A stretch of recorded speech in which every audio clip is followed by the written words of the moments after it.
Good evening. This is Liane Moonraven, and welcome to a special episode of the Carmen Online Theater Group. Tonight's presentation, Because Reasons, will begin in a moment.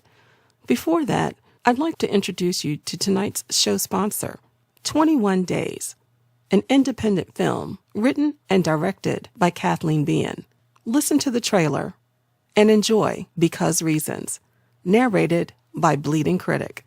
Listener discretion is advised. What can you tell me about the supposed haunted house, the one on Cedar Road? To stay away from it. Why? Because it's haunted. The paranormal activity in the house is so terrifying that every family that's tried to live there has left less than 21 days after moving in. This little boy went mute just like the family that was living there back in 1977? Yes. Before abandoning the house, the two previous homeowners covered all the mirrors. Why was that? To keep the demon from entering the soul. You know those reality shows, they stay in a haunted house for a night? We're gonna stay in this house for 21 days. I really want to start to see some activity. Be careful what you wish for. It just moves. Watched. Oh!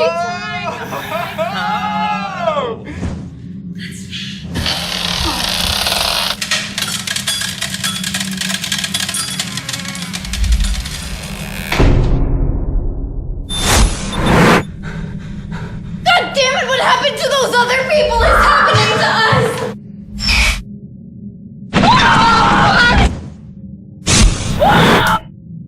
Do not talk to them, okay? What happened in this house? I want to get out! Let me out of here! Lord in heaven, help me, thank you. I kingdom come, help my deliverance from evil.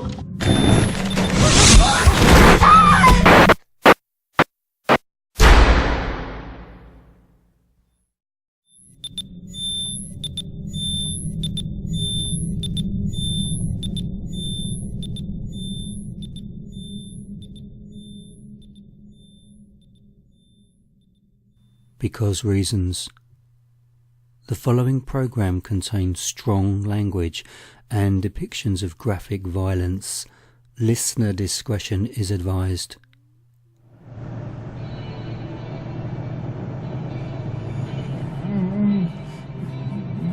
Well, hello there, sleepyhead.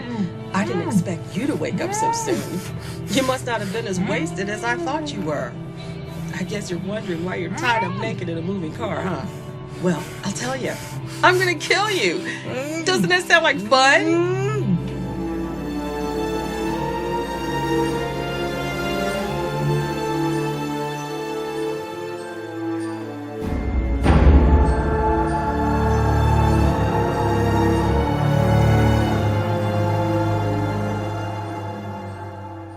Welcome to the Carmen Online Theatre Group's Chronicles of Terror.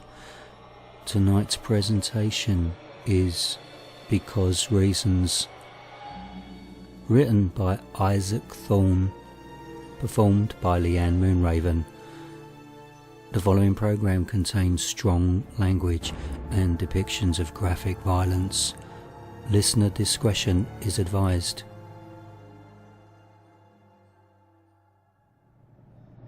Tonight's tale takes us on a journey with a mad woman and her nameless victim. Her name's Tiffany, and she's driving through the desert with one thing on her mind: murder.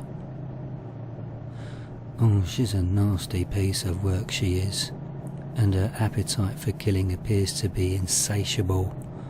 The poor geezer who's tied up, gagged and bound in the car with her just happened to be at the wrong place at the right time and picked the wrong woman to chat up. Now, sit back, relax and turn your volume up as we join Tiffany and her guest in this twisted tale of homicide. Oh, don't try to talk. I've tied that strap pretty tight. Ever had a ball in your mouth before? I bet not. You look more like an alpha type. At least you think of yourself as one. Usually the kinks who like the straps will tie them behind your head. I stretched this one way out so I could tie it behind you. You know, around the headrest. But you can't even move your head right now. Go ahead, try to look at me. Yeah, that's what I thought. See? Can't move much more than your eyes right now. Good.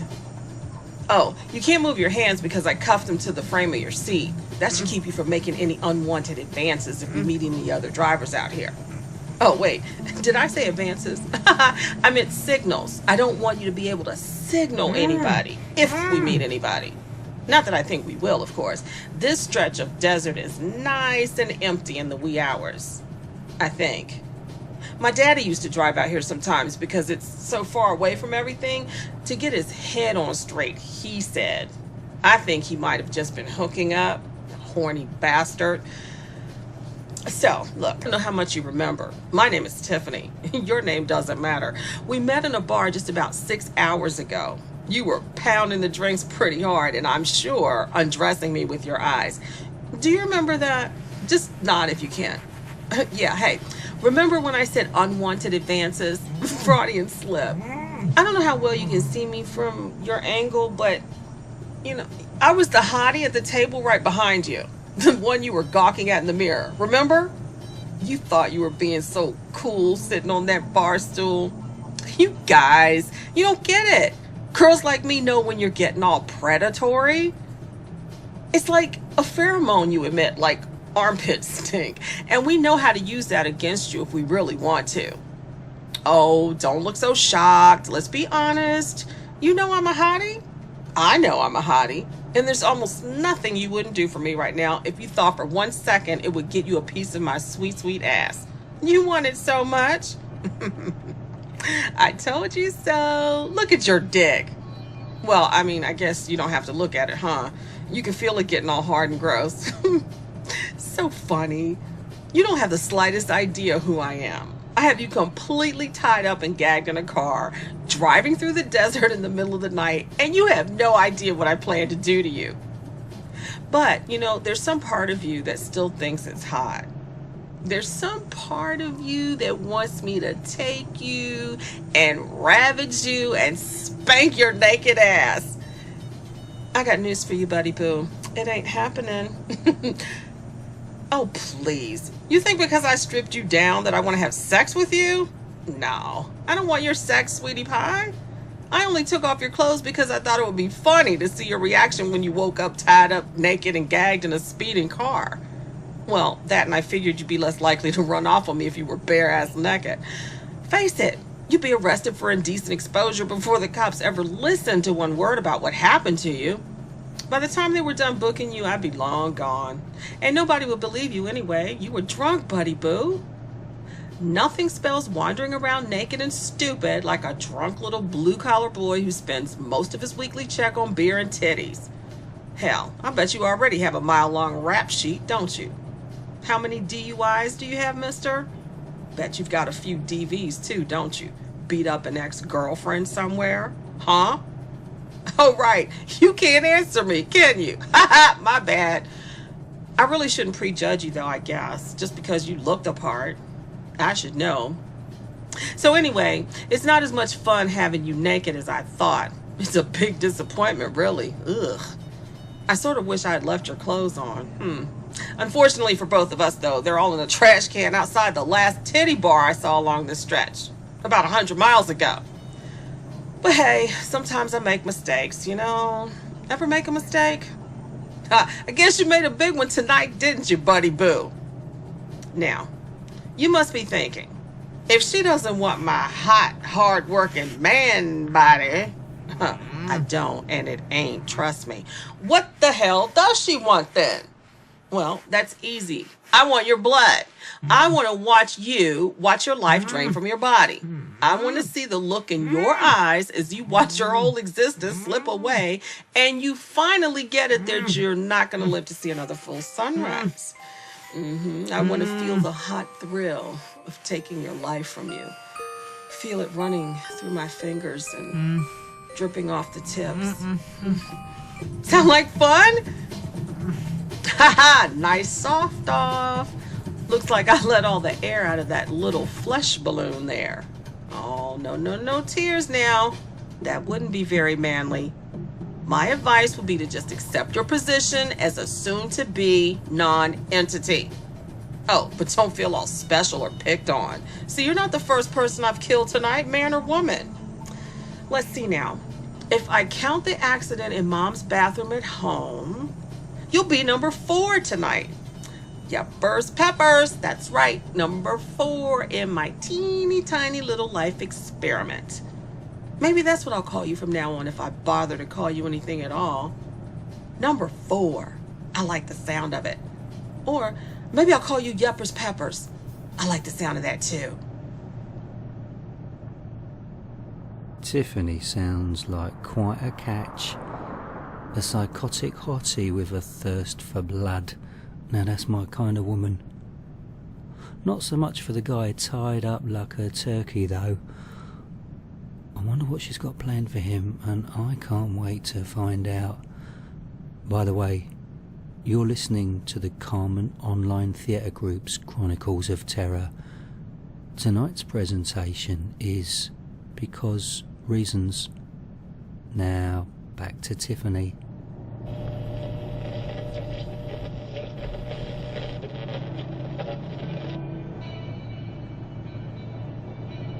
Oh, still awake? Good. So, over the past 12 hours, I've come to learn that I'm actually really good at this. Killing people, I mean. Honestly, I think the government should fucking hire me to take people out. I know how to do it all quick and terrifying. And I positively love it. My favorite part is when the eyes bug out at the very end, just as they realize it's not a dream, that I'm never going to call for help. They open the lids up real wide, you see, right before their soul or life force or electrochemical impulses or whatever they are cry out for the last time. Then the lids relax, but the eyes don't close like they do on television. No, sir. They stay open and stare straight ahead, except there's nothing behind them anymore. The lights go out. I like seeing the lights go out. Did you ever hear that old story about how French executioners used to hold up the disembodied heads of the condemned and command them to blink until they finally died? They say some heads were able to keep blinking up to 30 times before they finally died. Can you imagine that? Being aware that you're dying?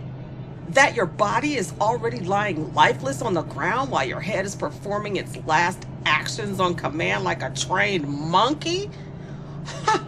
What must it feel like to watch the world fade to black right in front of you? Or does it fade, I wonder? Or are you just suddenly not there? Can you imagine watching it happening to somebody else right before your eyes? I knew what I was going to do for the rest of tonight when I saw my mom's eyes bug out. The last drops of her life circled the drain as she looked up at me with her mouth all gasping like a fish out of water. You'll get why that's funny in a minute. I got a real zing of electricity through me seeing that look on her face. That moment when she finally understood that it was me, not her, who held the power. Every drop of her life was in my hand, legit depending on me. Then when it hit her that I was never going to help her, when she finally figured out that I was just going to sit there and look in her eyes as death pulled her under, oh, that was the best. Just the best. I guess I'm not technically responsible for Mom's death, though, even if I was kind of responsible for just allowing it to happen.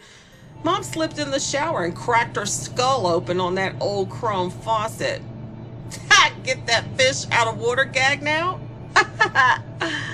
Ever notice that old house shit is harder and heavier than the stuff they make houses out of today? My mom's house was built ages ago, like maybe in the 70s, so it's ancient. Everything's as solid as a rock. My mom's poor brain bucket was just too fragile to handle a blow like that. She went down hard. I really do hate that house, though. Mom's a lawyer making 6 figures, for fuck's sake. My daddy's the fucking CEO of 2 different tech startups. They both have tons of money, although my dad always tends to eventually lose his shirt somewhere down the line. But it's not like we can't afford an upgrade, you know? Imagine me living in a house built in the 70s. Fucking green carpet and paneling everywhere. Shit was barely even cable ready when we moved in. What do I look like, a hipster?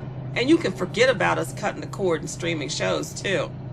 We might as well have been telegraphing emails with the quality of internet we got out there. So I get bored, you know? I need fresh and new, fast, exciting. You get it. I see it in your eyes. You know where I'm coming from. You want the same thing, except you want it sexy. I saw it in your hard-on. I can see you're thinking now, though. You're scared and you're horrified because you think I allowed my mom to die because I didn't love her or because I don't like where we live. I suppose I can see how you got that impression, though. It's not the reason I let her die, though. I seriously think I was just bored. Bored out of my mind. Fuck.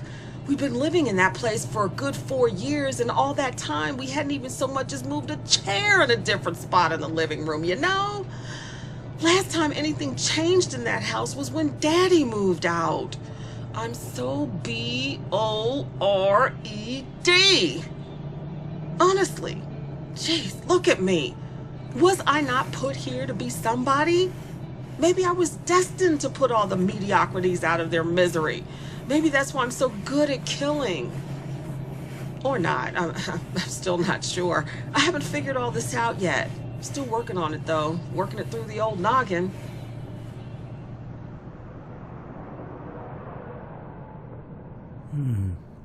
It seems as though Tiffany has some unresolved mummy and daddy issues that have caused the perfect storm to brew beneath the well-bred exterior of their brat of a daughter.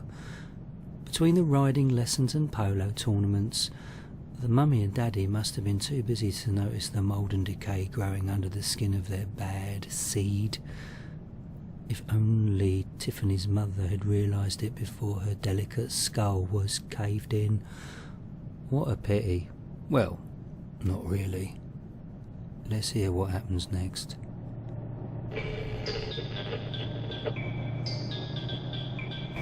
I thought I might just be getting a thrill from the power trip when Mom died while I sat there and watched. So that's why I went to my daddy's house afterwards. I figured I'd kill him too, just to see, you know, where it led. See if it really was just a bored power trip or if it still felt just right, you know? Like something I'm supposed to be doing. So I did. And oh my God, was it ever easy. Too easy.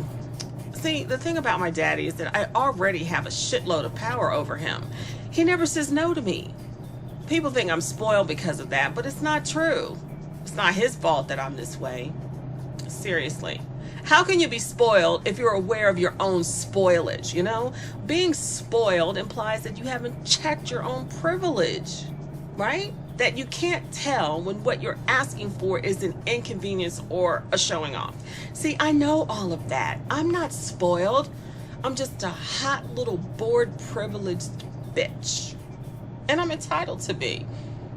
Anyway, I knew I couldn't overpower my daddy physically. He might be soft-hearted for me, but he's never been soft. So I figured I'd just bat my little eyelashes and remind him that I'm his little girl. Then he'd just lie down and let me strangle him. My daddy always knew he was a mediocrity anyway. Oh yeah, he's the CEO of 2 different tech startups, that's true. But what makes him mediocrity is that he's never been able to take anything past the startup stage. Told you, he loses his shirt all the time. If I'd let him live, he'd be broke in a year or 2 and back looking for the next big thing. I figured that's why my mom divorced him in the first place. The man could sell an investor on anything, but he couldn't keep them interested. Not when they finally realized that he didn't actually have any kind of plan. Mom just decided she had a career of her own and really didn't need a 2-time and glorified pitch man for a husband. Daddy got bored easily. Like me, I guess. The difference between me and him is that I think my boredom might have led me to a real purpose. Whoa there, Buster. You just sit your ass back down or I'm going to have to put a hurt on you. Guess I should have pulled that seatbelt tighter, huh? I just didn't want to get that close to your junk. Ugh. But I'll tell you now that struggling against those handcuffs isn't going to do you any good. They're the real deal. I stole them and that ball gag from my mom's own dresser drawers before I left. Ha, yeah, apparently Mom liked to get a little kinky with the odd maintenance guy from time to time. Just like the little porno fantasies guys like you like to jerk to, I'm sure. I don't know whether that was before or after Daddy left, but I don't blame her. What's good for the gander, right? Oh, and I didn't wash or disinfect either of those things before I put them on you. Not that I would expect you to care, considering that nasty little place where I picked you up. So, anyway, where was I? Oh, yeah. I went over to my daddy's place to kill him next. Know what the first thing he says to me is when he sees me crawling out of this ass wagon with that crowbar that's laying under your feet? He says, "Well, hi, sweetie. Something wrong with your car? Looks like your front tires might be going a little bald." There I am, strolling up to my daddy, grinning ear to ear with a giant crowbar that I borrowed from my neighbor's garage in my hand, and he thinks something's wrong with the car. Oh, I didn't break into the neighbor's house, if that's what you think. Idiot leaves his garage door wide open. I thought about killing him for it, but I wasn't sure he was really home, and I sure as hell didn't want to set off any alarms. Guess I'm assuming he was smarter about the rest of his house than he was about the garage. Anyway, what did he think I was going to do with the crowbar? Beat the motor with it until it ran again? My daddy, he knew about pitching a startup business for investment capital, but he didn't know shit about cars, the dumbass. I strolled right up to him, pretty as you please, and went upside his head. I used both my arms and all my strength to do it too. Then, check this out, while he was rolling on his back down the driveway, howling about his broken face, I jammed the straight end of that crowbar into his right eye. I told you I make mistakes. I mean, what was it I wanted to do? I wanted to see if I got the same thrill over killing a powerless man that I got from watching my mom die. I wanted to watch his eyes when it dawned on him that his widow girl was the one who killed him. Once I realized I screwed up, I doubled down on the butt of that crowbar. I sent it right on home into his brain, I think. I don't know. Anatomy isn't my thing. Yours either, by the look of you. Either way, I made sure I didn't damage his left eye. Would you believe I actually had to pry the lids open on it so I could watch when he died? Like I told you before, the eyes relax when you go, but he had that left one squeezed tight before it happened. I was so afraid it wouldn't open in time for me to see. So I just stuck my little fingertips in there and held his lids open firm as I could. Sure enough, there it was again. That smidge of awareness just before the time came.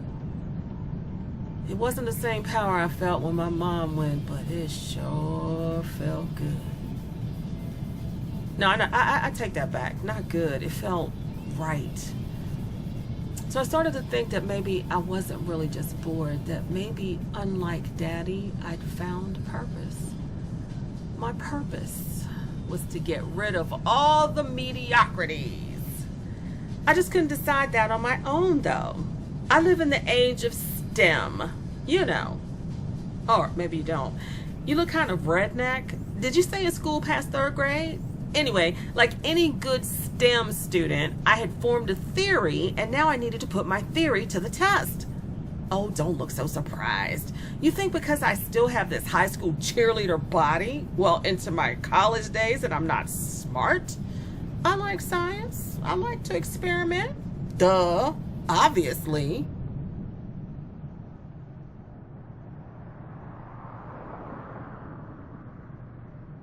Beauty, brains, body, and blood. Even though that combination is tempting, I can't blame the hog-tied bloke for trying to escape. Just imagine the terror he must be feeling The horror of thinking about what Tiffany will do to him once they get to wherever they're going. Yeah, imagine it. Oh yes.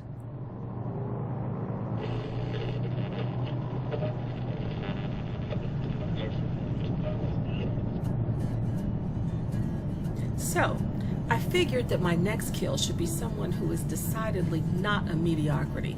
Someone famous if possible. If not someone famous, then someone who is at least influential in the community. I yanked the crowbar out of my daddy's head. Oh man, you should have heard the sucking sound it made. I didn't even bother to clean the goo off of it. See, I thought you got some of his brain on your big toe there. Then I drove the wagon over to the parsonage where Daddy's pastor lived. Neither of my parents were churchgoers, but my daddy attended every now and then. Pastor Bev operated this post-divorce workshop out of the church once a week. She's become sort of a hero in her parish. Is that the right word for being able to get the old broken single people back on their spiritual feet, I guess? You know her? Yeah, you know her. Everybody knows her. She also volunteers with the homeless shelter all the time. She's all over the place whenever some poor doofus accidentally burns his house down. Rings the emergency bells loud and long, that one. She's just your basic good soul, highly respected. She was the first person to come to my mind when I decided I needed to kill somebody important. See, if my purpose was to kill only the mediocrities, the way I would know that for sure was to figure out if I got the same buzz from killing someone who isn't a mediocrity. Hell, if my purpose was to kill mediocrities, I might not even be capable of killing Pastor Bev. But the only way you can know is to try, right? What's that old saying? If at first you don't succeed, smash and slice and stab the fuck 'em over again. So anyway, I drove right up to the parsonage, as pretty as you please, and jumped out of the wagon, started banging on the door like the devil himself was after me. You should have seen the look on her face when Pastor Bev opened the door and saw me splattered head to toe with my daddy's blood and brains. It was priceless. I could see in her face that she was thinking. She was thinking I had been attacked by somebody or something, and I was covered in my own blood. That one little pause while she tried to process what she was seeing was all I needed. I swung that crowbar around from behind my back, raised it high above my head, and brought the hook end down square between her eyes. It made this totally legit sick sound like I just smashed it into a thick, wet melon or something. Well, maybe not. I don't know. I have people to carve melons for me. Well, that blow sent Pastor Bev reeling backward, flailing her arms and everything, but it didn't actually seal the deal, you know? She'd landed on her butt and hit the back of her head on the leg of this little table she stupidly put right by the entryway. I mean, for real, lady. If you need somewhere to put your keys, hang a damn hook on the wall, for God's sake. That's what Mom always did. Probably the only thing the bitch ever did right in her life. Well, besides having me, of course. Oh yeah, speaking of for God's sake, I never heard anybody invoke the name of our God more than Pastor Bev did while she was going down. She was screaming, "Oh Lord," and "Lord help me," over and over, while I just kept bringing that crowbar down on her head. Oh Lord, stop. Oh Lord, help me. Oh Lord, why? I must have hit that bitch 7 or 8 times before she finally shut it up. It was like when you're trying to kill a cockroach by smashing it with your shoe and the damn thing just keeps on crawling like you never even landed on it. You know? Well, actually, I don't really know. I guess I must have heard that somewhere. I'm sure my daddy might have killed a cockroach or two in his day, but Mom and I had pest control come by and spray once a month. No way those things were getting anywhere near us. So look, once Pastor Bev had finally shut up and was laying still on the floor, I crawled on top of her and peeled her eyelids back. I had the crowbar right beside me just in case, which was probably a mistake because it was only an inch or so from where her right hand was stretched out on the floor. If she'd been in any kind of shape to fight at that point, she could have grabbed it and knocked me backwards. I told you I make mistakes sometimes. If I was to advance my theory, Pastor Bev is the one kill where I needed to be careful. As luck would have it, though, she didn't go for the crowbar, and I was able to watch as all the life in her eyes finally drained away. You know, it's so weird the way that works. They say the eyes are the windows of the soul, you know. Maybe there's some truth to that. Well, not a soul really, but they're definitely the windows of whatever consciousness we have. Think about that.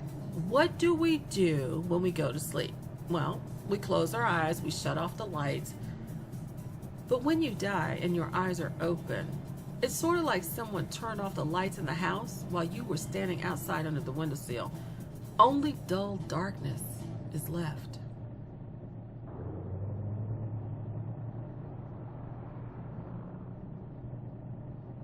I told you she was a nasty piece of work, that Tiffany. Killing a woman of God in a holy place like that, well, there's no turning back for her. She's crossed that line. Okay, so you might be wondering what I learned from all that, from killing Pastor Bev, I mean. Turns out I didn't really learn anything. Killing her felt just as right as killing my daddy. I liked watching her life disappear as much as I liked watching my mom's life slip away. So I guess mediocrities and the not so mediocre are all the same in my book. Who knew, right? So then I said to myself, self, what if you just killed someone random, someone you don't know, from Adam? What if you just picked up a stranger somewhere and slaughtered him for the hell of it? Would you feel the same way? Would that still feel right to you? I couldn't answer that, so I decided to find out. And that's where you come in, Buddy Boo, my fine, flabby friend. I'd never even heard of that little dive bar when I dropped in on you back there, so I was pretty sure I wouldn't know anybody inside. And oh boy, did I ever get the eyeballs when I walked in. Well, who could blame you good old boys, really? I bet I look as good as that girl you weren't good enough for back in high school, don't I? I'm the one all you guys, oh, and maybe even some of the girls, wanted that you couldn't have because you just aren't good enough. I guess you're wondering why I picked you out of all those guys, huh? I don't know. Maybe it's because you were the drunkest guy closest to the door. I really didn't want to have to haul your hairy ass all the way out to the car from the back of that place, now did I? No, not so much. By the way, guy, back, crack, and sack, you know, shave that shit. Although your face kind of looks like you're close to being in my league if I squint a little bit and you're in the right light, even if the rest of you is a bit, wanting. So you stumbled out of there, and leaning against my shoulder to do it didn't look far away from being legit, you know, and you were drunk enough to really think you had some kind of chance with me, I guess. I just hope nobody noticed the good reverend's little blood stain on the hem of my sleeve there. I sure didn't know it was there at the time. I thought I took care of all that back at her place. I cleaned up after that job, figuring I might have to go out on the town to get my next test subject. I also went through her closet. That's where I found this surprising little low-cut number. I don't know whether I'm more surprised that it fit me or that she even has something like this in her closet. Seriously, Pastor Bev? Where would you wear something like this? Anyway, I must still have some of her blood on me when I slip this little number over my head. But hey, I told you, sometimes I make mistakes. But not that they matter too much. People tend to overlook my screw-ups because, well, they're mine. They overlook a lot of other things too. Nobody at the bar even asked me for ID when I sashayed in there. Isn't that illegal? I thought for sure I'd have to, like, wait outside and nab one of you fellas as you fumbled around for your keys. Hey, are you listening to me? Oh my, what's wrong with you? Your face is all wet and shiny? Well then, guess you finally figured out that I'm serious about all this. Look at the big bad bar boy. babbling like a little baby. Oh, don't cry, little baby. Look, if it hadn't been you, it would have been some other random guy who's talked himself into believing that his life has some kind of meaning. Now, judging by the widow baby tears rolling down your face, I guess that your life actually doesn't have any meaning, no matter what you tell yourself when you're laying in bed jacking it at night. Thing is that I don't really know, though. You could be some senator's son or some reality star or some YouTube sensation that I can't watch because I don't have the bandwidth. But that's the point, isn't it? You don't mean shit to me, and you never will. In fact, from tonight forward, your life won't mean shit to you or anybody else either, because life goes on after we die, doesn't it? Life just moves forward. The world never came to an end because one person's life was lost. I'm sure someone will find your iPhone wrapped up in your undies in the garbage at some point, but I imagine they will have stopped looking for you by then. Oh, and I turned it off before I tossed it anyway. Untraceable. Huh. Well, that's new. I can't remember ever seeing a man of your size tremble like that. It's hard to tell in the dark like this, but I swear you're turning blue, buddy boo. You're sweating too, making a sick mess out of my seat. Guess I should have put a towel down before I set your nasty ass down on it. Jesus, what's the matter with you? Oh no. Oh, no. You don't get to do this, you fucker. You don't get to go this way. I'm pulling over right now. Don't you fucking die in my car. You don't get to go on your own. It'll screw up my experiment. Just hang on, okay? My daddy made us all take CPR lessons when he and my mom were on good terms because we lost Graham right before our eyes at Sunday dinner, and nobody knew what to do. I still remember how to do it. Besides, I'd always heard a drunk's body was too relaxed to have a heart attack anyway. Or maybe that was to die in a violent car crash. Shit, I don't remember. Whatever. Oh, you're fading fast, huh? Can you hear me? Hello?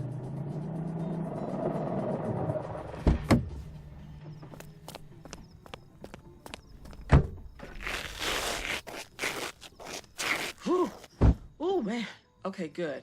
Got you out of the car. Ever hear of antiperspirant guy? God, how am I gonna wash your pit stink off my arms way out here? Okay, now let's see. How did that go? I put my hand under your head and tilt it back, pinch the nose to open the airway and... Hey, ow! What the hell? Guy! Hey, come back here. Seriously? Who the hell do you think you are, headbutting a fucking girl? Asshole. Ow! That fucking hurt. I bet I'll bruise. Well, there's a funny sight. I can't say I was expecting that. A bare butt jiggling down the road as fast as it can go. Out of the view of my headlights now. Shit. Tiffany, you do make your mistakes, don't you? Oh, God. Gotta remember that if they know up front that I'm gonna kill them, they're probably gonna try to come up with a way to get out of it. I would. Okay, but you're not gonna get very far, are you, asshole? No, sir, not far at all. I've still got my car, and it didn't even occur to you to jump in there and try to haul ass out of here before I had time to come after you. I might make mistakes, but it looks like the heavens are smiling down on me in some ways tonight. Or maybe the hells are smiling upon me instead. Oh no, the heavens. It's the heavens smiling down. I'm not a bad girl. I'm just a little bored. I'm a girl who's got to have her fun. Fun with purpose. So I'm just going to put my little ass wagon here back in the drive and chase you down. Hell, maybe I'll run over you instead of using the crowbar this time. Wouldn't that be fun? I've always wondered what that would look like from this side of the steering wheel, you know, and what it would feel like. Okay, right. Put on the gas. Here we go! Oh, shit! Shit! Oh, really? What the hell? Start! Oh, why would you start? Oh, well, there's your problem right there. The gas tank's empty. I never even thought about filling her up before I stripped the asshole down and tossed him inside. Oh, God, there you go, folks. Tiffany and her thoughtless mistakes. Oh, God, this sucks. Now I'm going to get sand in my shoes. Oh, well, the night's not over. I've got a good hour until sunrise, I think. It's getting cold out here, but I'm wearing clothes. I have my cell phone, and I can use it as a flashlight. So I'd say I still have what you call the advantage in this situation. I gotta say, though, Buddy Boo, I misjudged you. I frankly thought a random asshole, especially a drunk, naked random asshole, would be the easiest kill of them all. Honestly, I was afraid it was going to be boring. Now that I've shut off the ass wagon, I think I can see the faint glow of some lights on the horizon up there. Maybe we're coming up on a town. Hey, I was going to kill you on the edge of the desert because, I don't know, it just felt right. But I guess I can kill you in another town. The change of scenery might make it even that more exciting. I can't remember ever being on this side of town in the desert before. I'm betting it's a small town where everybody knows everybody else. Over there, I'm just a wayfaring stranger with blood in her eyes. But I'm also a pretty girl. I'll probably get bloody sand all over my hands, too. Well, I guess I should start walking. I might just have some fun tonight after all.